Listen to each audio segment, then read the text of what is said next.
Welcome everyone. सो आज आम ओडिया व्याकरण पद विभाग सर्वनाम पद उपर आलोचना करते हैं। सो पूर्व क्लास रे आम विशेष्य पद उपर क्लास टी करते। यदि आपण माने ओडिया ग्रामर जो सीरीज टी चली देखा चाहूँ आमर टोटाल 7टी कि 8टी क्लास सरीगला पाखापाखि 9टी क्लास सरीगला। सो आमर वर्ण ध्वनि वर्ग व्यंजन अवर्ग व्यंजन पद विशेष्य पद एसबू विषय आम आलोचना सरी। जदि से सब को देखा चाहूँ तेबे मो चैनल रो प्लेलिस्ट ओडिया ग्रामर प्लेलिस्ट को देखिपारे। तो आज आम डिस्कसन करवा सर्वनाम पद उपरे। जदि कहीं प्रथम कर चैनल को परिदर्शन करुँता देखुता विजिट करुँता दयाकोरी चैनल को सब्सक्राइब करने भूलें, लाइक और शेयर भी करूँ। तो चलते आज हम डिस्कसन करवा सर्वनाम पद। ओके, तो सर्वनाम पद कहले कौन बुझ ना, सर्वनाम पद हूँ आमर जहाँ को आम प्रोनाउंस कही था। ओके, प्रोनाउन हूँ कौन ना सर्वनाम पद। सो देखो ये आमर ये वाक्य गुड़िक देइछि। बुढ़ी घुसुरी घुसुरी जाई रेवतीर शोइबा घर देखिला। बुढ़ी शोइबा घरटा सारा रेवती को खोजिला। बुढ़ी जानिला रेवती शोइबा घरे नाही। बुढ़ी भाबिला रेवती भल होइला, तेणु शोइबा घरटी नथाई रेवती बाड़ीरे बुलुथि। द्वितीय वाक्य जो द्वितीय पाराग्राफ अनुच्छेद में देखा, बुढ़ी घुसुरी घुसुरी जाई रेवतीर शोइबा घर देखिला, से घरटा सारा ताकू खोजिला। से जानिला रेवती सेठारे नाही। से भाविला तार जर भल होइगलानी, तेणु से एठी नथाई बाड़ीरे बुलुथि।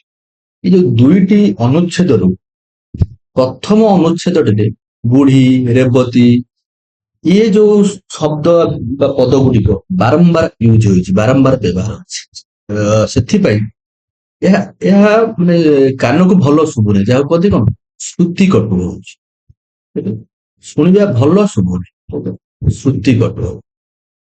मात्र द्वितीय अनुच्छेद द्वितीय पाराग्राफ जो बुढ़ी प्रथम वाक्य देखिले कौन बुढ़ी घुसुरी घुसुरी जाई रेवतीर शोइबा घर देखिला। तापर एठी बुढ़ी बदल से लगेले, से घरटा सारा ताकू खोजिला।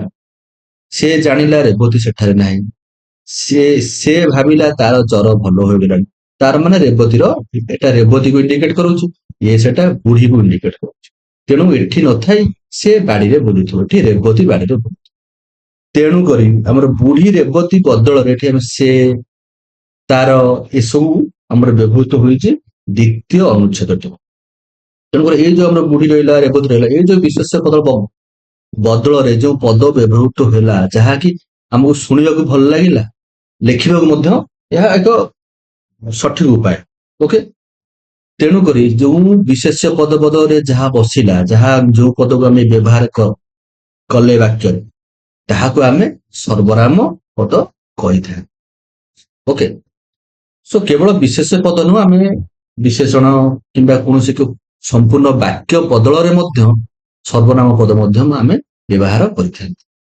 तेणुक कौन बुझे ना कौन सर्वनाम पद कहीं व्यवहार कराए ना बारंबार गोटे पद बा विशेष पद हो जेकोसी पद जो जेकोसी वाक्य हो बारंबार ताको व्यवहार कले गोटे अनुच्छेद आमर श्रुति कट होता है, शुणा भल लगे। श्रुति मधुर करने आम सर्वनाम पद द्वारा से शब्दटी से पदटी को वाक्यर अन्य आड़े व्यवहृत कर अनुच्छेद अन्य आड़े व्यवहृत करते। सर्वनाम पद ये आवश्यक पड़े। ओके, सो नेक्स्ट एग्जांपल आम देखा। देखो जो कहली केवल विशेष पद नुह सर्वनाम आमर विशेषण कि कौन खंड वाक्य संपूर्ण वाक्य व्यवहृत होता है। ओके, जेपरी आमर एठी अछि पंचम श्रेणीर। ओके, पंचम श्रेणीर शुभ्रा बुद्धिमती सही श्रेणीर अन्य माने सेपरी नुहंती। एठी हम पंचम श्रेणी ये पंचम को एठारे आउ कौन लिखा जाए कि पंचम श्रेणीर अन्य माने सेपरी नुहंती, सेपरी माने बुद्धिमती के बुझाऊँ।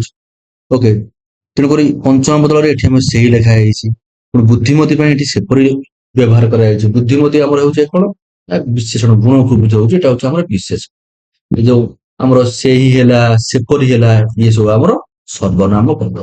पंचमटा हूँ आमर पूर्णवाचक विशेष, एटा नंबर को बुझाऊँ। यहाँ हूँ आमर पूर्णवाचक ପଞ୍ଚମଟା ହଉଛି ଆମେ ବିଶେଷଣ ପଢିଲେ ଏଟା କ୍ଲିୟର କରାହବ। ପୂରଣବାଚକ ବିଶେଷଣ। Okay, clear. ବୁଦ୍ଧିମତୀ ବି ହଉଛି ଆମର ବିଶେଷଣ ପଦ।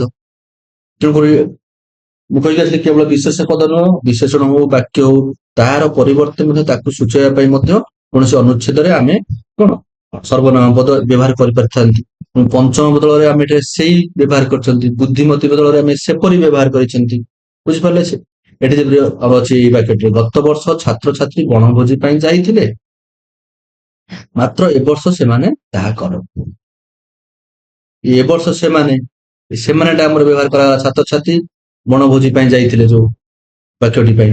ଏ ବର୍ଷ ସେମାନେ ଆମର ତା ପାଇଁ ଛାତ୍ରଛାତ୍ରୀ ପାଇଁ ବ୍ୟବହାର କରାଗଲା ଆମର ସେମାନେ ସର୍ବନାମ ପଦ, ତାହାଟା ଆମର ଯୋଉ ବଣଭୋଜି ଯାଇଥିଲେ ତାହାଟା ସେଥିପାଇଁ ବ୍ୟବହୃତ ହୋଇଛି।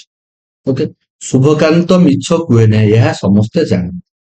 ଶୁଭକାନ୍ତ ମିଛ କୁହେ ନାହିଁ, এটা ଗୋଟେ ବାକ୍ୟ, ବାକ୍ୟର ସର୍ବନାମ ପଦ ହଉଛି ଏହା। ଏହା ସମସ୍ତେ ଜାଣେ। ଏହା ସର୍ବନାମ ପଦଟି ସମ୍ପୂର୍ଣ୍ଣ ବାକ୍ୟ ଖଣ୍ଡକୁ ବୁଝାଉଛି।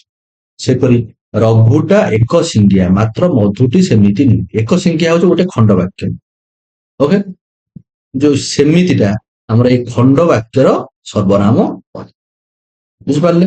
ତେଣୁକରି ସର୍ବନାମ ପଦ ଆମର ବିଶେଷ ବିଶେଷଣ କୌଣସି ବାକ୍ୟ ଖଣ୍ଡ ବାକ୍ୟ ଏସବୁର ପରିବର୍ତ୍ତେ ବାକ୍ୟରେ ବ୍ୟବହୃତ ହୋଇଥାଏ। ତେଣୁକରି ଏଠି ଆମର ତା ଡେଫିନେସନ କଣ ଦେଲା ନା, ଯେଉଁ ପଦ ଅନ୍ୟ ଏକ ବା ଏକାଧିକ ପଦ ଓ ବାକ୍ୟ ପରିବର୍ତ୍ତେ ବ୍ୟବହୃତ ହୁଏ ତାହାକୁ ସର୍ବନାମ ପଦ କୁହାଯାଏ। ମୁଁ କହିକି ଆସିଲି ଏବେ ବିଶେଷ ହଉ ବିଶେଷଣ ହଉ ବାକ୍ୟ ହଉ ଖଣ୍ଡ ବାକ୍ୟ ତା ପରିବର୍ତ୍ତେ ଯେଉଁ ପଦ ବାକ୍ୟରେ ବ୍ୟବହୃତ ହୁଏ ତାହାକୁ ଆମେ ସର୍ବନାମ ପଦ କୁହାଯାଏ। ସର୍ବନାମ ମାନେ ତା ଅର୍ଥ ହୁଏ ସର୍ବ ଯୁକ୍ତ ନାମ। ସର୍ବ ମାନେ ହଉଛି ସବୁ, ନାମ ହଉଛି ଆମର ନାମବାଚକ ବିଶେଷ ହଉ କି ବିଶେଷଣ ହଉ ସେସବୁକୁ ବୁଝଉଛି ନାମ। ତେଣୁ ସବୁ ନାମର ପରିବର୍ତ୍ତେ ଆମେ ଯେଉଁ ପଦକୁ ବ୍ୟବହାର କରନ୍ତି ବା ଲେଖିଥାନ୍ତି ବା ୟୁଜ କରିଥାନ୍ତି ତାହା ହଉଛି ସର୍ବନାମ ପଦ। ଓକେ, ତ ସର୍ବନାମ ପଦ କେତେ ପ୍ରକାର? ସର୍ବନାମ ପଦ ଟୋଟାଲ ଆମର ଓଡିଆ ବ୍ୟାକରଣଗତ ଦୃଷ୍ଟିରୁ 7 ପ୍ରକାର।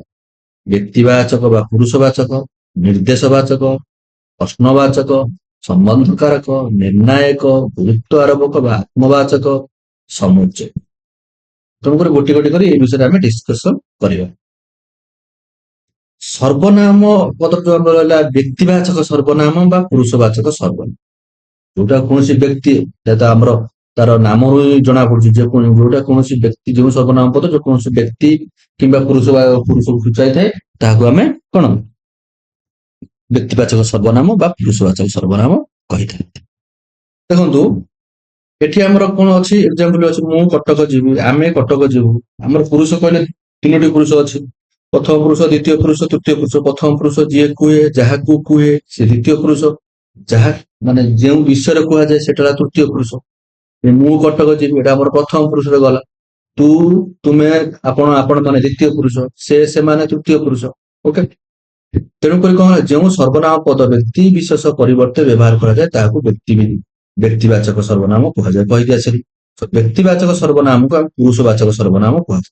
ଏ ଯୋଉ ପୁରୁଷବାଚକ ସର୍ବନାମ ଆମର ଗ୍ରାମର ଓଡିଆ ଗ୍ରାମର ଅନୁସାରେ ପ୍ରଥମ ପୁରୁଷ, ଦ୍ୱିତୀୟ ପୁରୁଷ, ତୃତୀୟ ପୁରୁଷ ସେଇ ହିସାବରେ 3 ଭାଗରେ ବିଭକ୍ତ କରାଯାଇଛି। ପ୍ରଥମ ପୁରୁଷ ସର୍ବନାମ, ଦ୍ୱିତୀୟ ପୁରୁଷ ସର୍ବନାମ ଏବଂ ତୃତୀୟ ପୁରୁଷ ସର୍ବନାମ। ଏ ଯୋଉ ମୁଁ, ଯିଏ ବକ୍ତା ସେଟା ହବ ଆମର ପ୍ରଥମ ପୁରୁଷ ସର୍ବନାମ। ଏଟା ମୁଁ, ଆମେ, ଆମ୍ଭେମାନେ, ଆମେମାନେ ଏଇଟା ପ୍ରଥମ ପୁରୁଷ ସର୍ବନାମ। ତୁ, ତୁମେ, ତୁମ୍ଭେମାନେ, ଆପଣ, ଆପଣମାନେ ଇଏ ହେଲା ଦ୍ୱିତୀୟ ପୁରୁଷ ସର୍ବନାମ। ତାପରେ ଆମର ଆସିବ ସେ, ସେମାନେ, ଇଏ ଆମର ତୃତୀୟ ପୁରୁଷ ସର୍ବନାମ। ଇଏ ହଉଛି କଣ ଆମର ସେ ଘର ଅଛି, ଇଏ ଆମର ସ୍ନେହ ଅର୍ଥରେ କୌଣସି ଆମର ସାନ ବ୍ୟକ୍ତିକୁ ବା ସାନ ପିଲାକୁ ଆମେ କହିଥାନ୍ତି। ମାତ୍ର ସେ ଘରେ ଅଛନ୍ତି ଏଟା ସମ୍ମାନ ଅର୍ଥ। ଦେଖନ୍ତୁ ସେ 2 ଜାଗାରେ ବ୍ୟବହୃତ ହୋଇଛି କିନ୍ତୁ କ୍ରିୟା ଅଛି ଏଠି ଅଛନ୍ତି ହେଇଯାଇଛି। ତେଣୁ ଏଠି ଆମର ସମ୍ମାନ ଅର୍ଥରେ ବ୍ୟବହୃତ ହେଲେ ଏଟା ଆମର ପୂର୍ବରୁ ଡିସ୍କସନ ହୋଇଛି। ସମ୍ମାନ ଅର୍ଥରେ ଯେତେବେଳେ ତୃତୀୟ ପୁରୁଷ ଏକବଚନ ବ୍ୟବହୃତ ହୁଏ ସେତେବେଳେ ଏଠାରେ ଆମର ବହୁ ବଚନର କ୍ରିୟା ଲାଗିଥାଏ। ଅଛନ୍ତି ଲାଗିଛି। ଓକେ, ସୋ କିଛି ଏକ୍ସାମ୍ପଲ ମାଧ୍ୟମରେ ଏଠାରେ ଆମେ ପ୍ରଥମ ପୁରୁଷ ସର୍ବନାମ, ଦ୍ୱିତୀୟ ପୁରୁଷ ସର୍ବନାମ ଏସବୁ ବିଷୟରେ ଆଲୋଚନା ଦେଖନ୍ତୁ ପ୍ରଥମ ପୁରୁଷ ସର୍ବନାମ କଣ କହିକି ଆସିଲେ, ବକ୍ତା ଭାବରେ ଯିଏ ଯେଉଁମାନେ ମାନେ କୁହନ୍ତି ସେମାନଙ୍କ ନାମ ବଦଳରେ। ମୁଁ ବର୍ତ୍ତମାନ ଏଠି ପଢଉଛି, ଏଠି ମୋ ନାମ ବଦଳରେ ସବୁବେଳେ ମୁଁ କହୁଛି, ମୁଁ କଣ ମୋ ନାଁ ଟା କହୁଛି, ମୁଁ କହୁଛି। ତେଣୁକରି ଏଇ ମୁଁ ଟା, ଯୋଉ ମୁଁ ଶବ୍ଦଟା ବା ପଦଟା ହଉଛି ସର୍ବନାମ, ଯାହା ମୋ ନାମ ପାଇଁ ଲାଗିଛି। ମୁଁ ହଉଛି ବକ୍ତା, ମୁଁ ମୋ ନାମ ଏଠାରେ କହୁନାହିଁ, ପ୍ରକାଶ କରୁନାହିଁ। ତେଣୁ ଏଇଟା ମୁଁଟା ମୋ ନାମ ବଦଳରେ ଲାଗିଥିବାରୁ ମୁଁ ହଉଛି ସର୍ବନାମ, ଯାହାକୁ କୁହାଯାଏ ପ୍ରଥମ ପୁରୁଷ ସର୍ବନାମ ବା ବକ୍ତୃ ସର୍ବନାମ। ବକ୍ତା କହୁଥିବାରୁ ଏଟାକୁ କୁହାଯାଏ କଣ ନା ବକ୍ତୃ ସର୍ବନାମ। ବକ୍ତା ଭାବରେ ଯିଏ ବା ଯୋଉମାନେ କୁହନ୍ତି ସେମାନଙ୍କ ନାମ ବଦଳରେ ମୁଁ, ଆମେ, ଆମ୍ଭେମାନେ ଲାଗିଥାଏ। ତେଣୁକରି ଏସବୁ ବିକଳ୍ପ ପଦ ବକ୍ତା ନିଜ ପାଇଁ ବ୍ୟବହାର କରିଥିବାରୁ ତାକୁ କୁହାଯାଏ ପ୍ରଥମ ପୁରୁଷ ସର୍ବନାମ। ବୁଝିପାରିଲେ? ତାପରେ ଆମେ ଦେଖିବା ଦ୍ୱିତୀୟ ପୁରୁଷ ସର୍ବନାମ। ଯେପରି ଏଠି ଆମେ ଡିସ୍କସନ କଲେ, ଦ୍ୱିତୀୟ ପୁରୁଷ କଣ, ବକ୍ତା ଯାହାକୁ ସମ୍ବୋଧନ କରୁଛି, ତମେ ବା ତୁମକୁ ସମ୍ବୋଧନ କରୁଛି। ଏଠି ଆମେ ଆପଣ ଜଣେ ଭଦ୍ର ଲୋକ, ତୁମେ ଖୁବ ଚତୁର। ଆପଣ ଜଣେ ଭଦ୍ର ଲୋକ ବା ତୁମେ ଖୁବ ଚତୁର ବା ତୁ ଖେଳୁଛୁ। ଏଟା କଣ, ଜଣେ ଯିଏ ବକ୍ତା, ମାନେ ମୁଁ ଏଠାରେ କହୁଛି, କାହାକୁ କହୁଛି ନା ତତେ କହୁଛି, ତୁ କୁ ସମ୍ବୋଧନ କରୁଛି। ବକ୍ତା ହଉଛି ଆମର ପ୍ରଥମ ପୁରୁଷ, ସେ ଅନ୍ୟ ଜଣଙ୍କୁ ସମ୍ବୋଧନ କରି କିଛି କୁହେ। ସମ୍ବୋଧିତ ବ୍ୟକ୍ତି ଯେ ସେ କିଛି ଶୁଣନ୍ତି ବା ବୁଝନ୍ତି। ତେଣୁ ବକ୍ତାର କଥାକୁ ବୋଧ କରୁଥିବା ବା ବୁଝୁଥିବାରୁ ସେମାନଙ୍କୁ ବୋଧବ୍ୟ ପୁରୁଷ ବା ଦ୍ୱିତୀୟ ପୁରୁଷ କହନ୍ତି। ଆମର ପ୍ରଥମ ପୁରୁଷଟା ହଉଛି କଣ, ତାର ଅନ୍ୟ ନାମ, ପ୍ରଥମ ପୁରୁଷ ସର୍ବନାମର ଅନ୍ୟ ନାମ ହଉଛି ବକ୍ତୃ ପୁରୁଷ, ବକ୍ତୃ ପୁରୁଷ ସର୍ବନାମ। ଦ୍ୱିତୀୟ ପୁରୁଷର ଅନ୍ୟ ନାମ ହଉଛି ବୋଧବ୍ୟ ପୁରୁଷ ସର୍ବନାମ। କାରଣ ଦ୍ୱିତୀୟ ପୁରୁଷ ଯୋଉ ଆମେ ଯାହାକୁ ସମ୍ବୋଧନ କରିଥାନ୍ତି, ଯୋଉ କଥା ଆମେ ତାକୁ କୁହନ୍ତି ସେ ତାକୁ ବୁଝିଥାଏ ବା ସେଇ କଥାର ମର୍ମକୁ ଅନୁଭବ କରିଥାଏ, ଏବଂ ତାକୁ କୁହାଯାଏ ବୋଧବ୍ୟ ପୁରୁଷ ବା ଦ୍ୱିତୀୟ ପୁରୁଷ ସର୍ବନାମ। ଓକେ, ସୋ ଏଠି କୁହାଯାଇଛି, ସେଇ କଥା ଲେଖା ହେଇଛି ଯେ ଦ୍ୱିତୀୟ ପୁରୁଷ ସମ୍ବୋଧିତ ବ୍ୟକ୍ତି ପାଇଁ ଯେଉଁ ସର୍ବନାମ ପଦ ବ୍ୟବହାର କରାଯାଏ ତାହା ହଉଛି ଦ୍ୱିତୀୟ ପୁରୁଷ ସର୍ବନାମ ବା ବୋଧବ୍ୟ ସର୍ବନାମ। ତୁ, ତୁମେ, ତୁମର, ତୁମେ ମାନେ, ଆପଣ, ଆପଣ ମାନେ, ଏସବୁ ହଉଛନ୍ତି ଆମର କଣ, ଦ୍ୱିତୀୟ ପୁରୁଷ ବା ବୋଧବ୍ୟ ପୁରୁଷ ସର୍ବନାମ ପଦ। ଓକେ, ତ ତୃତୀୟ ପୁରୁଷ ଆମେ ଯାହା ବିଷୟରେ କୁହନ୍ତି, ବକ୍ତା ଯାହା ବିଷୟରେ କୁହାଯାଏ ବା ବାକ୍ୟରେ ଯାହା ବିଷୟରେ କୁହାଯାଏ ସେଟା ହଉଛି ତୃତୀୟ ପୁରୁଷ ସର୍ବନାମ। ତା ବଦଳରେ ସେଟା ହଉଛି ତୃତୀୟ ପୁରୁଷ। ସେଇ ତୃତୀୟ ପୁରୁଷ ପଦ ବଦଳରେ ଯୋଉ ସର୍ବନାମ ବ୍ୟବହାର କରାଯାଇଥିବ ତାକୁ ଆମେ କହିବା କଣ, ତୃତୀୟ ପୁରୁଷ ସର୍ବନାମ। ଯେପରି କହିକି ଆସିଲେ, ଆଦର ଅର୍ଥରେ, ସ୍ନେହ ଅର୍ଥରେ ସେ, ମାନ୍ୟ ଅର୍ଥରେ ସେ ଖାଉଛନ୍ତି। ଏଠି ଆମେ ସମ୍ମାନ ଅର୍ଥରେ କହୁଛନ୍ତି। ବହୁବଚନାନ୍ତରରେ ସେମାନେ, ଇଏ ସବୁ ହଉଛି ତୃତୀୟ ପୁରୁଷ ସର୍ବନାମ ପଦ। ବୁଝିପାରିଲେ? ପ୍ରଥମ ପୁରୁଷ ସର୍ବନାମ ପଦରେ ଗଲା କିଏ, ପ୍ରଥମ ପୁରୁଷ, ପ୍ରଥମ ବା ବକ୍ତୃ ପୁରୁଷ ସର୍ବନାମ କିଏ ନା ମୁଁ, ଆମେ, ଆମ୍ଭେମାନେ, ଏଇସବୁ ହେଲା ପ୍ରଥମ। ଦ୍ୱିତୀୟରେ ଆମର ରହିଲା ବୋଧବ୍ୟ ବା ଦ୍ୱିତୀୟ ବା ବୋଧବ୍ୟ ପୁରୁଷ। ସେଥିରେ ତୁ, ତୁମେ, ତୁମେମାନେ, ଆପଣମାନେ, ଆପଣ, ଏସବୁ ଗଲା ଆମର ଦ୍ୱିତୀୟ ପୁରୁଷ ସର୍ବନାମ ବା ବୋଧବ୍ୟ ସର୍ବନାମ। ତାପରେ ଆସିବ ଆମର ତୃତୀୟ ପୁରୁଷ ସର୍ବନାମ ବା ତାକୁ କଣ କହନ୍ତି, ତୃତୀୟ ପୁରୁଷ ସର୍ବନାମର ଅନ୍ୟ କୌଣସି ନାମ ନାହିଁ। ଓକେ, ତୃତୀୟ ପୁରୁଷ ସର୍ବନାମ ଯୋଉ ରହିଲା ଆମର ସର୍ବନାମ, ସେଥିରେ କିଏ କିଏ ଗଲେ, ସେ, ସେମାନେ, ଏ ଦୁଇଟାକୁ ଛାଡିଦେଲେ ଆଉ ଯାହା ରହିଲା ତୃତୀୟ ପୁରୁଷ ସର୍ବନାମରେ ଯିବେ। ପ୍ରଥମ ପୁରୁଷ ସର୍ବନାମ, ଦ୍ୱିତୀୟ ପୁରୁଷ ସର୍ବନାମ ଛାଡିଦେଲେ ଆଉ ଯିଏ ରହିବେ ସେ, ସେମାନେ, ଏସବୁ ହେଲେ ଆମର ତୃତୀୟ ପୁରୁଷ ସର୍ବ। ଓକେ, ତାପରେ ଦେଖିବା ନିର୍ଦ୍ଦେଶବାଚକ ବା ନିର୍ଦ୍ଦେଶ ସୂଚକ ସର୍ବନାମ। ଓକେ, ନିର୍ଦ୍ଦେଶ ସୂଚକ, ନିର୍ଦ୍ଦେଶବାଚକ ସର୍ବନାମ ପଦ କାହାକୁ କହନ୍ତି ନା, ଯେଉଁ ସର୍ବନାମ ପଦଟି, ଯେଉଁ ପଦଟି ବିଶେଷ ପଦକୁ କିଛି ନିର୍ଦ୍ଦେଶ ଦେଇଥାଏ ବା ନିର୍ଦ୍ଦେଶ କରିଥାଏ ତାହାକୁ ଆମେ କହିବା କଣ, ନିର୍ଦ୍ଦେଶ ସୂଚକ ବା ନିର୍ଦ୍ଦେଶବାଚକ ସର୍ବନାମ ପଦ। ଯେଭଳି ସେଇଟା ଦିଶୁଛି ତାକୁ ଆଣ, ତାହା ପସନ୍ଦ ହେଉଛି। ମାନେ ବିଶେଷ ପଦକୁ ଆମେ ଏଇ ପଦ ଦ୍ଵାରା, ଏଇ ତାହା ପସନ୍ଦ ହଉଛି ଜଣକୁ ଆମେ କହୁଛନ୍ତି, ସିଏ ଯାଉଛି, ସେଇଟା ଦିଶୁଛି, ସେଗୁଡିକ ଫିଙ୍ଗି ଦିଅ, ମଦନ ଯାହା ଯେମିତି ଦେଖିଲା ତାହା ସେମିତି କରିଲା। ଏଇ ହିଁ ସେଇ ଅଜିଲା ମୂର୍ତ୍ତି ନିର୍ଦ୍ଦେଶ କରାଯାଉଛି। ଏଇ ଯୋଉ ମୂର୍ତ୍ତିଟା ଯୋଉ ଆମେ ଯୋଉ ଦେଖାଯାଉଛି ମାନେ ଜଣକୁ ଆମେ ଦେଖଉଛନ୍ତି, ଏଇ ମୂର୍ତ୍ତି ହେଉଛି ଏଇ ହିଁ ସେଇ ଅଜିଲା ମୂର୍ତ୍ତି। ତାମାନେ ଏଇଟା ନିର୍ଦ୍ଦେଶ ବାଚକ ପଦ। ତେଣୁକରି ନିର୍ଦ୍ଦେଶ ବାଚକ ପଦ ଯେହେତୁ ଆମର ସର୍ବନାମ ପାଇଁ ୟୁଜ କରାଯାଉଛି, ତେଣୁକରି ଏଇ ହିଁ ସେଇ, ଯାହା ଯେମିତି, ତାହା ସେମିତି, ଏସବୁ ହଉଛି ଆମର ସେଇଟା, ତାକୁ, ସେଇଟା ମାନେ ତାକୁ, ତାହା, ଯିଏ, ସେଗୁଡ଼ିକୁ, ତା, ଏସବୁ ହଉଛି ଆମର କଣ ନା ନିର୍ଦ୍ଦେଶ କରୁଥିବାରୁ ବିଶେଷ୍ୟ ପଦକୁ କିଛି ଜିନିଷ ବା କିଛି କାମ ପାଇଁ ନିର୍ଦ୍ଦେଶ କଣ କହିଥାନ୍ତି? ବାଚକ ସର୍ବନାମ। ଓକେ, ବୁଝିପାରିଲେ? ଏକ୍ସାମ୍ପଲ ମାଧ୍ୟମରେ ଦେଖିବା। ଦେଖନ୍ତୁ ଏଠି କଣ ଦେଇଛି ନା ଆମର ଦୁଇଟା ଥାଏ, ଦୂର ନିର୍ଦ୍ଦେଶାତ୍ମକ ସର୍ବନାମ, ନିକଟ ନିର୍ଦ୍ଦେଶାତ୍ମକ ସର୍ବନାମ ପଦ। ବିଶେଷ୍ୟ ପଦର ବିକଳ୍ପରେ ଦୂର ଓ ନିକଟ ନିର୍ଦ୍ଦେଶ ସୂଚକ ହୋଇ କାର୍ଯ୍ୟ କରୁଥିବା ସର୍ବନାମ ପଦକୁ ନିର୍ଦ୍ଦେଶବାଚକ ସର୍ବନାମ କୁହାଯାଏ। ଏଇଟା ଭଲ। ଓକେ, ଆମର ବିଶେଷ ପଦକୁ ମୁଁ ସୂଚାଉଛି ଯେ ଏଇଟା ଭଲ ବା କହୁଛି ଯେ ଏଇଟା ଭଲ। ସେ ଯୋଉ ଏଇଟା ହଉଛି ଆମର ନିକଟ, ମୁଁ ଯେ ନିକଟରେ ଅଛି ସେଇଟା କହିଲା କିଣି ହବ, ତାକୁ ଦୂରକୁ ବୁଝଉଛି। ତେଣୁ ଏଇଟା ହଉଛି ଆମର ନିକଟ ନିର୍ଦ୍ଦେଶାତ୍ମକ ସର୍ବନାମ। ଇଏ, ଏହା, ଏଇଗୁଡିକ, ଏହା, ଇଏ ସବୁ ହଉଛନ୍ତି ଆମର ନିକଟ ନିର୍ଦ୍ଦେଶାତ୍ମକ ସର୍ବନାମ। ସେ ଦୂର ନିର୍ଦ୍ଦେଶାତ୍ମକ ସର୍ବନାମ କଣ ନା ସେଇଟା, ତାକୁ, ଏଇ ସିଏ ଯାଉଛି। ମୁଁ ରାମକୁ କହୁଛି, ଏଠି ରାମ ବିଶେଷ ପଦ ହେଲା, ରାମକୁ ମୁଁ କହୁଛି ଯେ ସିଏ ଯାଉଛି, ସିଏ ଯାଉଛି। ତେଣୁ ସିଏ, ସିଏଟା ହଉଛି ଆମର ଗୋଟେ ସର୍ବନାମ ପଦ। କୋଉ ସର୍ବନାମ ପଦ ନା ନିର୍ଦ୍ଦେଶାତ୍ମକ ବା ନିର୍ଦ୍ଦେଶବାଚକ ସର୍ବନାମ ପଦ। କେଉଁ ପ୍ରକାରର ନିର୍ଦ୍ଦେଶବାଚକ ସର୍ବନାମ ପଦ ନା ଦୂର, ଦୂର ନିର୍ଦ୍ଦେଶାତ୍ମକ ସର୍ବନାମ ପଦ। ସେଗୁଡିକ ତା, ଏସବୁ ହଉଛି ଆମର ଦୂରକୁ ସୂଚାଉଥିବାରୁ ଦୂର ନିର୍ଦ୍ଦେଶବାଚକ ସର୍ବନାମ। ତୃତୀୟ ସର୍ବନାମ ପଦ କଣ ଦେଖିଲା? ପ୍ରଶ୍ନବାଚକ। ନାମରୁ ଜଣା ପଡୁଛି ଯେ ପ୍ରଶ୍ନବାଚକ ସର୍ବନାମ ପଦଟି କଣ। ତା ମାନେ ହଉଛି କଣ ନା ଯେଉଁ ପଦ ବା ଯେଉଁ ପଦଟି ଆମର କୌଣସି ପ୍ରଶ୍ନ କୁ ବା ପ୍ରଶ୍ନ ସୂଚକ ପଦକୁ ବୁଝାଇଥାଏ, ତାହା ହଉଛି ପ୍ରଶ୍ନବାଚକ ପ୍ରଶ୍ନ ସୂଚକ ସର୍ବନାମ ପଦ। ଯେପରି ଏଇ ଯୋଉ ଏକ୍ସାମ୍ପଲ ଆମେ ଦେଇଛି, କିଏ ଆଜି ସ୍କୁଲକୁ ଆସିଛନ୍ତି, ତାଙ୍କ ନାଁ କଣ, କେଉଁ ତାଙ୍କ ଗାଁ, ତାଙ୍କ ବହି କିଏ କିଏ ପଢିଛନ୍ତି, ଆଉ ଆମର କାହା ବିଷୟରେ ସେ ଲେଖିଛନ୍ତି, କିଏ ଆଜି ସ୍କୁଲକୁ ଆସିଛନ୍ତି। ଉତ୍ତରଟା ହବ କଣ, ଆମର ଉପନ୍ୟାସ ଲେଖୁଥିବା ଜଣେ ପୁରାତନ ଛାତ୍ର ସ୍କୁଲକୁ ଆସିଛନ୍ତି। ୟାରି ବଦଳରେ ଆମେ କଣ ୟୁଜ କଲେ ନା କିଏ ଆଜି ସ୍କୁଲକୁ ଆସିଛନ୍ତି। ଏ କିଏ, ତାଙ୍କ ନାଁ ଗୋପୀନାଥ ମହାନ୍ତି, ତାଙ୍କ ନାଁ କଣ କଣ, କେଉଁଠି ତାଙ୍କ ଗାଁ, କେଉଁଠି, କିଏ କିଏ, କାହା ବିଷୟରେ, ଯୋଉଠି ଆମର ପ୍ରଶ୍ନ ସୂଚକ ରହିଲା ତାହାକୁ ଆମେ କହିପାରିବା କଣ ନା ପ୍ରଶ୍ନବାଚକ ସର୍ବନାମ। ସାଧାରଣତଃ ବକ୍ତା କିଛି ଜାଣିବା ପାଇଁ କିଛି ପ୍ରଶ୍ନ କରେ, ପ୍ରଶ୍ନର ଉତ୍ତର ସହିତ ଜଡିତ ଅଜଣା ବିଶେଷ୍ୟ ପଦର ବିକଳ୍ପ ପ୍ରଶ୍ନ ସୂଚକ ପଦଗୁଡିକୁ ସେ ସର୍ବନାମ ପଦ ଭାବରେ ବ୍ୟବହାର କରିଥାଏ। ସୁତରାଂ ଯେଉଁ ପ୍ରଶ୍ନ ସୂଚକ ପଦଗୁଡିକ ନିର୍ଦ୍ଦିଷ୍ଟ ଉତ୍ତର ଉଦ୍ଦେଶ୍ୟରେ ବାକ୍ୟରେ ବ୍ୟବହୃତ ହୋଇଥାନ୍ତି ଏବଂ ଉତ୍ତର ସହିତ ଜଡିତ ଥିବା ବିଶେଷ୍ୟ ପଦ ବା ବିଶେଷ୍ୟ ମୂଳକ ଖଣ୍ଡ ବାକ୍ୟ ଅନୁସାରେ ପ୍ରଶ୍ନ ସୂଚକ ବିକଳ୍ପ ପଦ ହୋଇ ବସିଥାଏ, ସେଗୁଡିକୁ ପ୍ରଶ୍ନ ସୂଚକ ସର୍ବନାମ କୁହନ୍ତି। ମାନେ ଯେଉଁ ପ୍ରଶ୍ନ ସୂଚକ ପଦଗୁଡିକ ନିର୍ଦ୍ଦିଷ୍ଟ ଉତ୍ତର ଉଦ୍ଦେଶ୍ୟରେ ବାକ୍ୟରେ ବ୍ୟବହୃତ ହୋଇଥାଏ।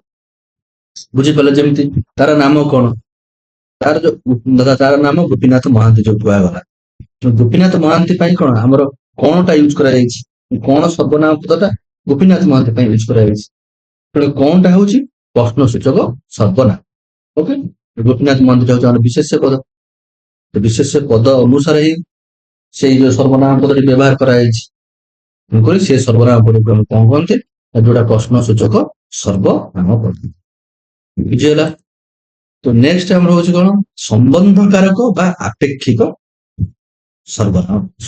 ଏଥିରୁ ମାନେ ଯେଉଁ ପଦଟି ବିଶେଷ୍ୟ ପଦ ସହିତ ବା ଅନ୍ୟ କୌଣସି ପଦ ସହିତ ହଉ ସମ୍ବନ୍ଧ ସ୍ଥାପନ କରିକି ବା ଅନ୍ୟ ପଦ ସହିତ, ଅନ୍ୟ ପଦ ଠାରୁ କିଛି ଅପେକ୍ଷା କରିଥାଏ ବା ସମ୍ବନ୍ଧ ରକ୍ଷା କରିଥାଏ, ତାହାର ବିନା ସମ୍ବନ୍ଧରେ ବା ବିନା ଅପେକ୍ଷାରେ ଆମେ ସେ ଶବ୍ଦଟିକୁ ସମ୍ପୂର୍ଣ୍ଣ କରିପାରିବା ନାହିଁ, ସରି ସେ ବାକ୍ୟଟିକୁ ସେ ପଦଟିକୁ ସମ୍ପୂର୍ଣ୍ଣ କରିପାରିବା ନାହିଁ, ସେଇ ପଦଟିକୁ ଆମେ କହନ୍ତି କଣ ସମ୍ବନ୍ଧ କାରକ ବା ଆପେକ୍ଷିକ ସର୍ବନାମ।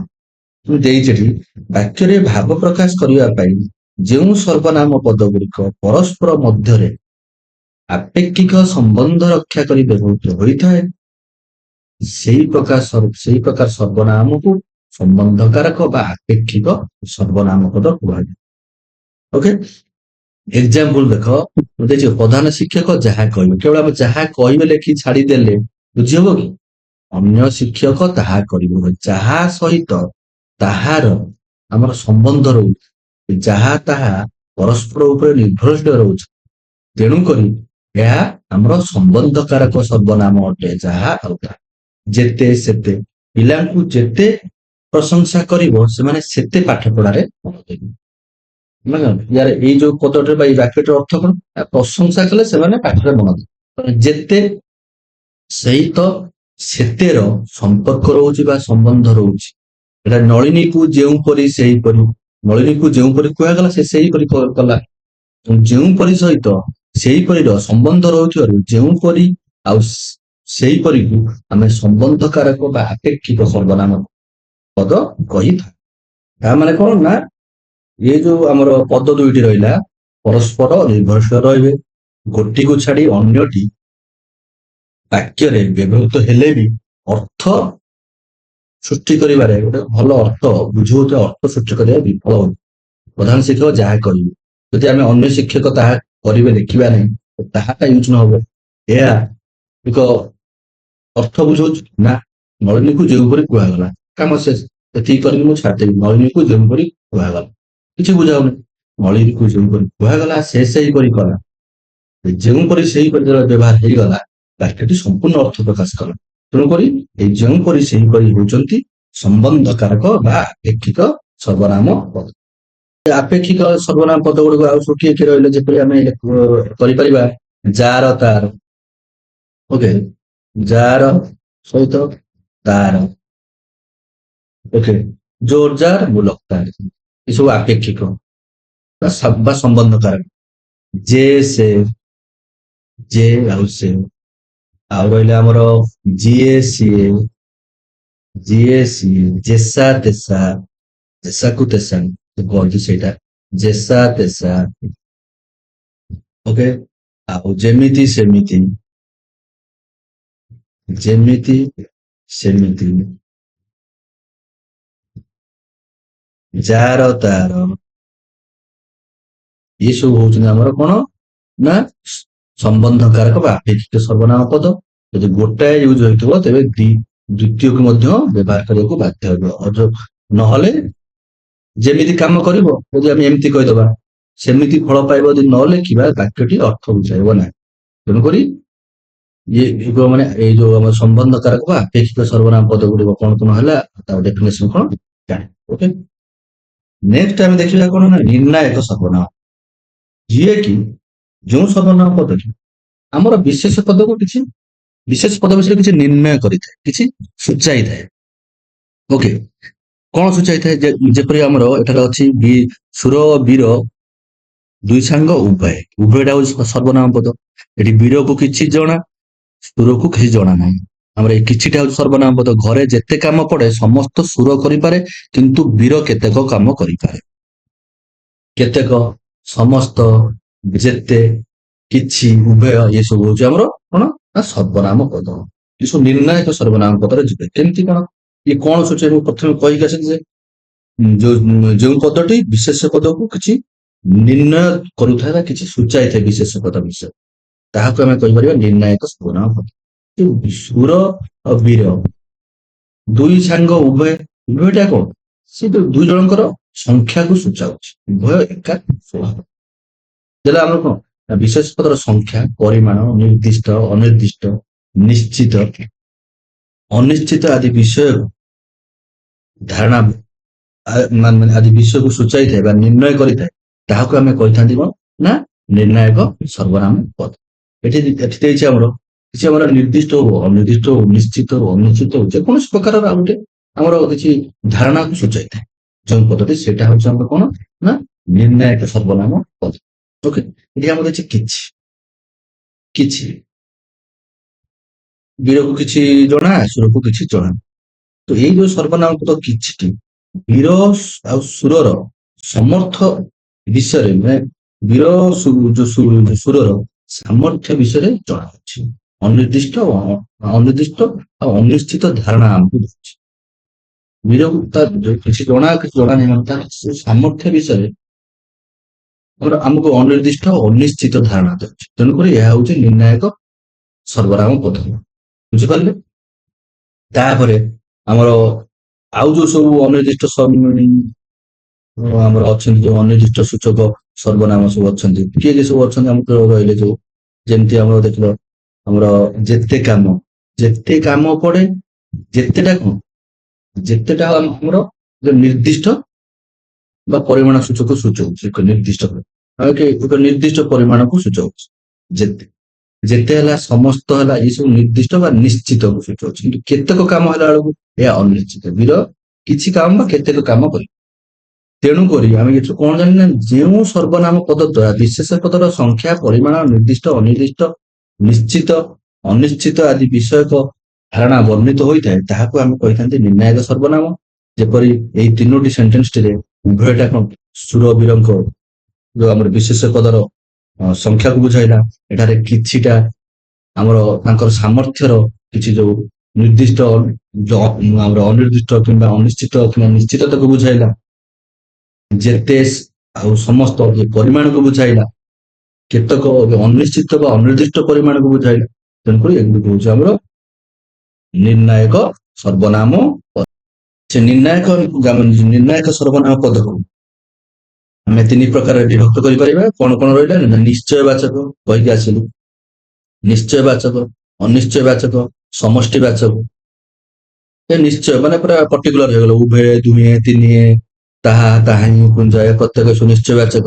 ଅନିଶ୍ଚୟବାଚକ କିଏ, କେହି, କେଉଁ, କାହାର।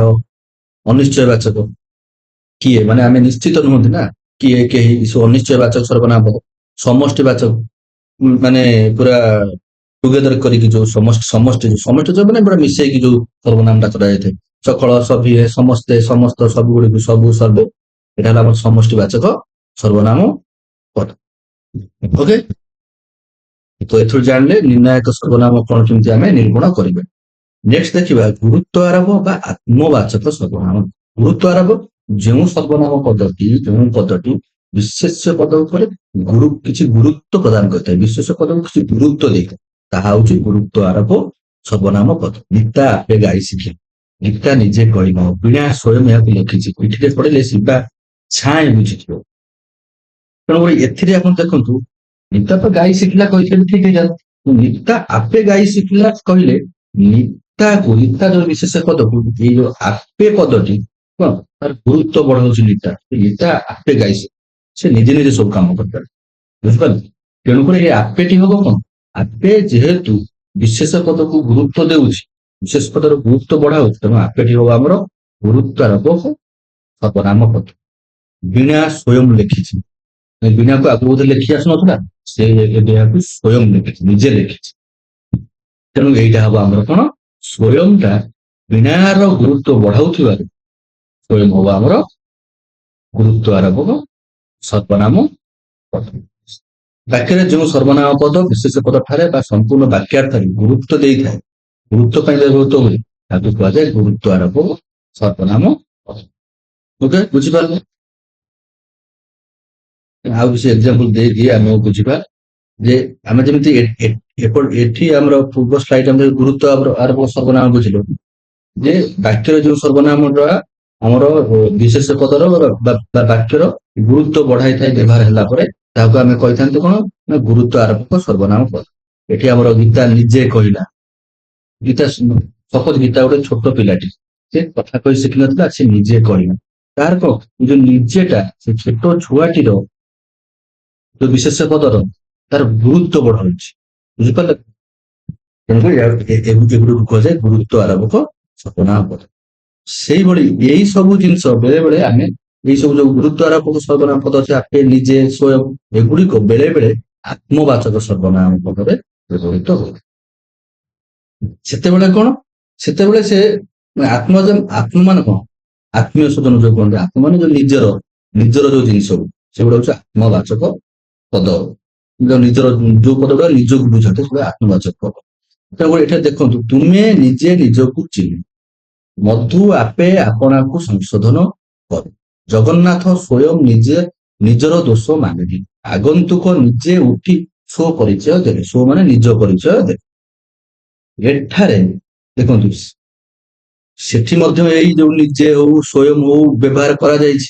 ଏଇ ଆପେ ଏଠି ବ୍ୟବହାର ହେଇଛି, ସ୍ୱୟଂ ବ୍ୟବହାର ହେଇଛି, ନିଜେ ବି ବ୍ୟବହାର ହେଇଛି। କିନ୍ତୁ ଏ ସବୁ ବାକ୍ୟ ଗୁଡିକରେ ଆପେ, ନିଜେ, ସ୍ୱୟଂ ସେ ଯୋଉ ଆମର ବିଶେଷ ପଦର ଗୁରୁତ୍ୱ ବଢାଉଛି, ସେଥିପାଇଁ ଗୁରୁତ୍ୱ ଆରୋପକ ସର୍ବନାମ ପଦ।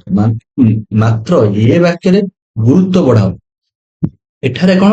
ଏଠାରେ ଏଗୁଡିକୁ ଆମେ କହିପାରିବା ଆତ୍ମବାଚକ ସର୍ବନାମ ପଦ। କାରଣ ନିଜେ ନିଜକୁ, ଏ ଯୋଉ ନିଜକୁଟା ନିଜକୁ ଅନୁକରଣ କରୁଛି। ଆପେ ଆପଣାକୁ, ଆପଣାକୁଟା ଆପେକୁ ଅନୁକରଣ କରୁଛି। ନିଜର ସ୍ୱୟଂ, ସ୍ୱୟଂର ଅନୁକରଣ କିଏ? ନିଜର କରୁଛି। ସେହିପରି ସୋ ନିଜେ, ଏସବୁ କଣ ନା ଯୋଉ ଦ୍ୱିତୀୟ ଯୋଉ ପଦ ଗୁଡିକ ରହୁଛି, ସେଗୁଡିକ ପ୍ରଥମ ପଦ ଗୁଡିକୁ, ଆମର ପ୍ରଥମ ସର୍ବନାମ ପଦ ଗୁଡିକୁ ଅନୁକରଣ କରୁଛି। ଏଗୁଡିକ କଣ ହଉଛି ନା, କଣ ଏଗୁଡିକର ନାମ ହବ ଆମର ବ୍ୟକ୍ତିବାଚକ ସର୍ବନାମ ପଦ। ବ୍ୟକ୍ତିବାଚକ ବିଶେଷ ପଦର ବଦଳରେ ଆତ୍ମ ସମ୍ବନ୍ଧୀ ହୋଇ ବ୍ୟବହୃତ ହେଉଥିବା ସର୍ବନାମ ପଦକୁ ଆତ୍ମବାଚକ, ଏଇଟା ମୁଁ କହିଲି ବ୍ୟକ୍ତିବାଚକ, ଏଟା ହଉଛି ଆତ୍ମବାଚକ ସର୍ବନାମ ପଦ। ଓକେ, ଦେଖନ୍ତୁ କଣ ନା ବ୍ୟକ୍ତିବାଚକ ପଦ, ତୁମେ, ତୁମେ ଆମର ତୁମେ ହେଲା, ଭବନାଥ ହେଲା, ଏଇ ସବୁ ହେଲା ବ୍ୟକ୍ତିବାଚକ ପଦ। ତା ବଦଳରେ କଣ ନିଜ, ମାନେ ନିଜ ମାନେ ଆତ୍ମ, ଆତ୍ମୀୟ ସ୍ୱଜନ ଯୋଉ କୁହନ୍ତି, ନିଜକୁ ଆମର ସୂଚାଇବା ପାଇଁ ଏଇ ଯୋଉ ପଦ ଗୁଡିକ ବ୍ୟବହୃତ ହୋଇଥାଏ। ତେଣୁକରି ଏଗୁଡିକ କହନ୍ତି କଣ? ଆତ୍ମବାଚକ ସର୍ବନାମ ପଦ।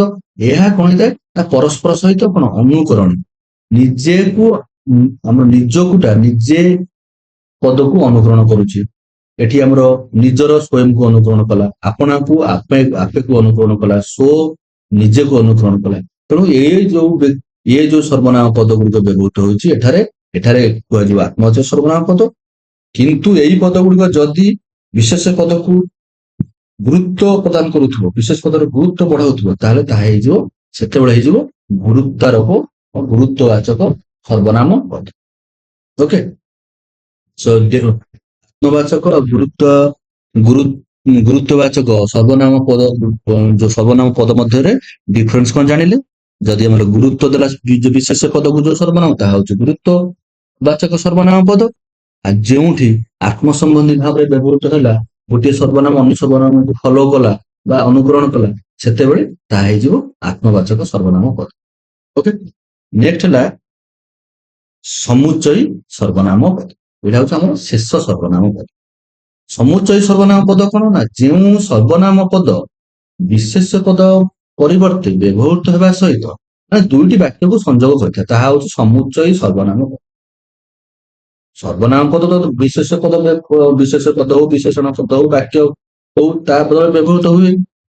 ତା ସହିତ ଦୁଇଟି ବାକ୍ୟକୁ ସଂଯୋଗ କରେ, ସେଇଟା ହବ ଆମର ସମୁଚୟୀ ସର୍ବନାମ ପଦ। ଓକେ, ଆଜି ଗୋପବନ୍ଧୁ ନାହାନ୍ତି ଯେ ବନ୍ୟା ସମୟରେ ଘର ଘର ବୁଲି ଲୋକଙ୍କ ଦୁଃଖ ବୁଝୁ।